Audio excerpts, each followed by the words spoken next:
Assalamualaikum warahmatullahi wabarakatuh.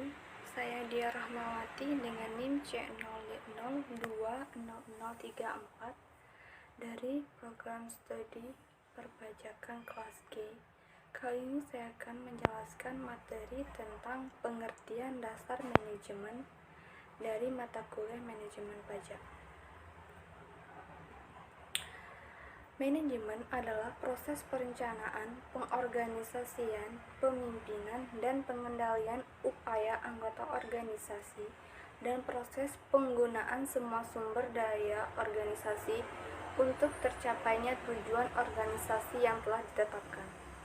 Manajemen perpajakan adalah suatu strategi manajemen untuk mengendalikan, merencanakan, dan mengorganisasikan aspek-aspek perpajakan dari sisi yang dapat menguntungkan nilai bisnis perusahaan dengan tetap melaksanakan kewajiban perpajakan secara peraturan dan perundang-undangan.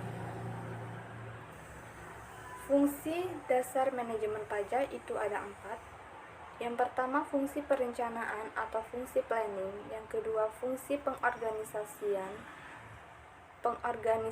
pajak atau fungsi organizing. Yang ketiga, fungsi pelaksanaan pajak, fungsi actuating. Yang keempat, fungsi pengawasan pajak atau fungsi controlling.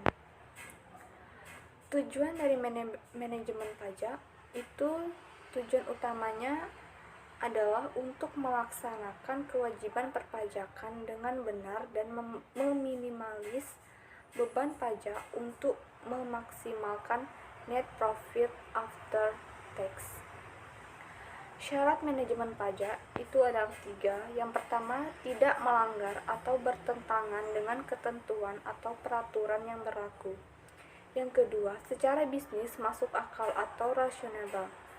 Karena tax management merupakan bagian yang tidak terpisahkan dari corporate global strategy.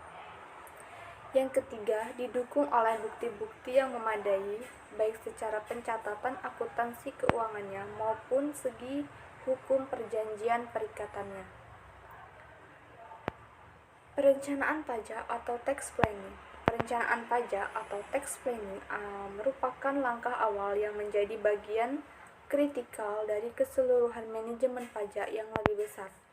Perencanaan pajak merupakan tahap awal untuk melakukan analisis secara sistematis berbagai alternatif pelakuan perpajakan dengan tujuan untuk mencapai pemenuhan kewajiban perpajakan yang optimum. Tahap perencanaan pajak itu ada 5. Yang pertama, menganalisis informasi yang ada. Yang kedua, membuat satu atau lebih model kemungkinan jumlah pajak.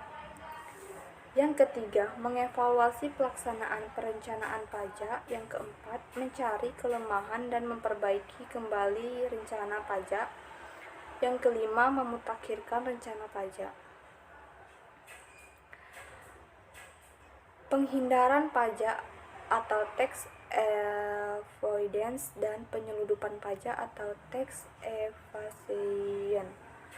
Penghindaran pajak adalah upaya yang dilakukan untuk meminimumkan beban pajaknya dengan cara memanfaatkan celah-celah atau loops pada peraturan perundang-undangan perpajakan yang berlaku, sehingga dapat dikatakan penghindaran pajak tidak melanggar konteks hukum perpajakan yang berlaku. Penyeludupan pajak merupakan upaya wajib pajak untuk meminimumkan beban pajak yang terutang yang dilakukan dengan cara melanggar undang-undang perpajakan, terutama terjadi dengan penghilangan atau kurang melaporkan objek pajak yang didukungnya. Penghilangan atau kurang melaporkan objek pajak yang didukung dengan rekayasa legal, akuntansi, administrasi lainnya. 3 cara penghindaran pajak itu. Yang pertama, menahan diri, yaitu wajib pajak tidak melakukan sesuatu yang bisa dikenai pajak. Yang kedua, pindah lokasi adalah memindahkan lokasi usaha atau domisili yang tarif pajaknya tinggi ke lokasi yang tarif pajaknya rendah. Yang ketiga, penghindaran pajak yang secara yuridis, yaitu melakukan perbuatan sedemikian rupa sehingga perbuatan-perbuatan yang dilakukan tersebut tidak terkena pajak. Biasanya, perbuatan tersebut memanfaatkan kekosongan atau ketidakjelasan dari undang-undang yang dimaksud. Sekian presentasi PowerPoint yang saya sampaikan, kurang dan lebihnya saya mohon maaf. Wassalamualaikum warahmatullahi wabarakatuh.